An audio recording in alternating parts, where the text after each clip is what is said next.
Well, they finally did it. Well, they did it again, I guess. They turned Toy Story into a quarterly earnings report.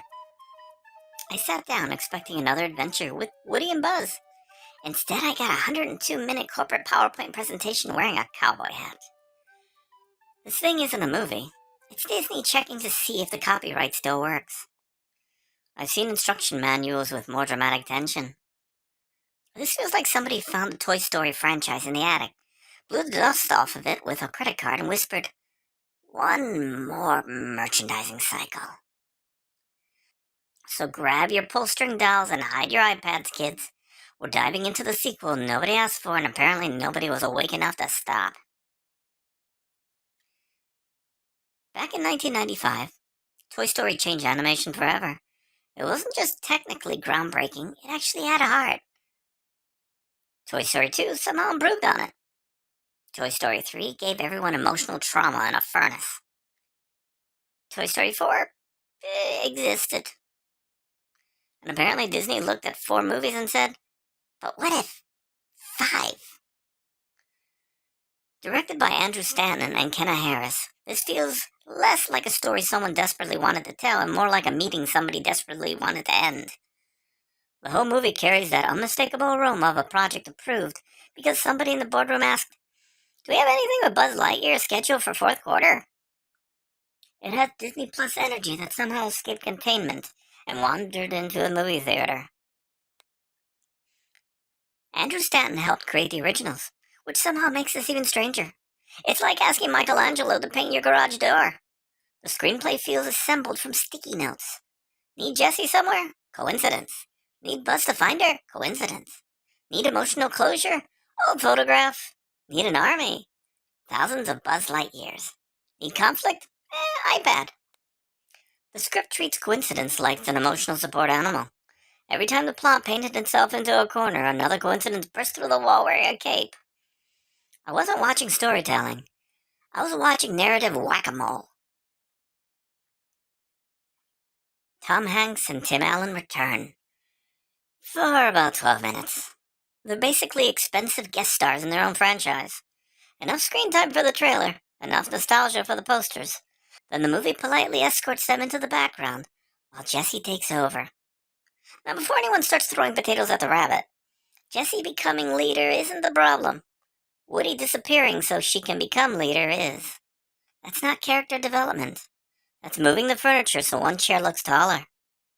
The voice cast is perfectly fine. The writing is what keeps handing them bananas instead of dialogue. Then we meet Blaze. Blaze has the energy of someone who begins every sentence with, "actually." The movie somehow decides she's the perfect bridge between lonely children and adults who never emotionally left Toys R Us. Sure. Spoilers time, kids.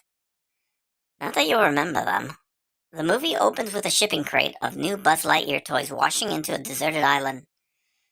One Buzz wakes up, looks at the stars, decides they're on a mission, wakes up the others, and they all begin marching across America.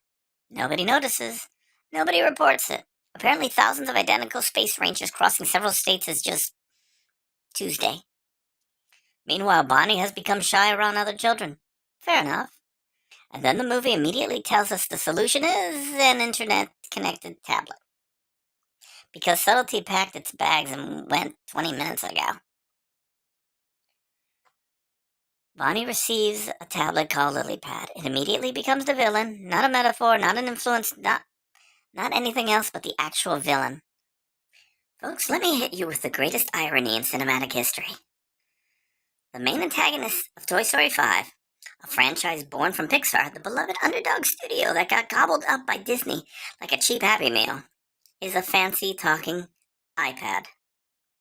Somewhere in Cupertino, an Apple executive is probably cackling into his overpriced smoothie, whispering, "Mission accomplished," while counting his royalties. Pixar really made a movie about how evil tablets are, using the same bleeding-edge CGI technology that replaced actual toys in kids' hands. The hypocrisy is so thick you could spread it on toast. Bonnie starts chatting with a few girls from her dance class, online. Now, she technically knows them. In the same way, I know the cashier at Walmart. Then her parents decide she should spend the night at one of their houses because she communicates with them online. Why? Because why not? That's the movie's actual level of parental risk assessment. No phone call, no hesitation, no awkward, maybe let's get to know the parents first. Just, sure, honey, have fun. At this point, I wasn't worried about the toys. I wanted the parents to come with an instruction manual. Meanwhile, Jessie and Bullseye are abandoned in the car and decide to jump ship onto the street, and the car just drives off without them. They're picked up by an elderly woman who, through the unstoppable power of plot GPS, just happens to take them directly to Jessie's original childhood home. Sure, okay. Google Maps apparently has a setting called Nearest Convenient Emotional Payoff. Inside Liv's place. She still plays with toys. The movie presents this as actually perfectly normal. She doesn't look like a 7-year-old. She doesn't look like a 12-year-old. She looks somewhere between 16 and 37. Jessie decides this complete stranger should become friends with Bonnie. Again, sure. Meanwhile, the Buzz Army is still marching across highways, across forests, across reality itself. Apparently nobody in America has windows to look out and say, hey, there's an army of Buzz Lightyears rollicking around this field. Jessie eventually discovers a time capsule proving she once mattered to her original owner while this is happening. Because years of friendship apparently weren't enough. She needed notarized paperwork. Everyone immediately agrees Jessie is amazing. They all love her. She's the greatest thing ever. They all tell it to her at the same exact time, at the same exact moment. Even the tech toys suddenly change sides. Problems apparently solve themselves towards the end. The villain stops villaining. The emotional music starts. The screenplay quietly hopes you've forgotten how everyone got there. By this point, the movie isn't running on storytelling. It's running on Pixar teleportation. Need somebody somewhere? They're there. Need information? Everybody knows it. Need closure? Here's a photograph. Need an emotional speech? Jessie has one already. Need logic? No. Toy Story 5 isn't offensively bad. It's worse. It's forgettable. It's a cinematic equivalent of warm bottled water. Nothing about it is terrible enough to become legendary. Nothing about it good enough to justify existing. The technology bad, imagination good message isn't wrong. It's just delivered with all the grace of a bowling ball falling down church stairs, and about 25 years too late. Pixar once trusted audiences to think. Now it feels like they're explaining everything with refrigerator magnets. Well, my rating for this?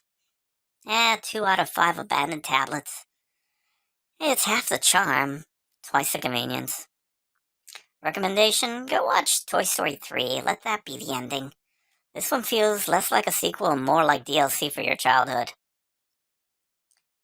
Well, that's another rabbit-sized disappointment survived. Tell me in the comments, did Toy Story 5 work for you? Or did it feel like somebody accidentally projected a shareholder meeting onto the big screen? If you enjoyed this review, hit the like button, subscribe, and let me know what cinematic train wreck we should dissect next. Till next time, stay odd as you all are, stay imaginative, and for the love of all things plastic, don't let an army of Buzz Lightyears cross 3 states without asking at least one question.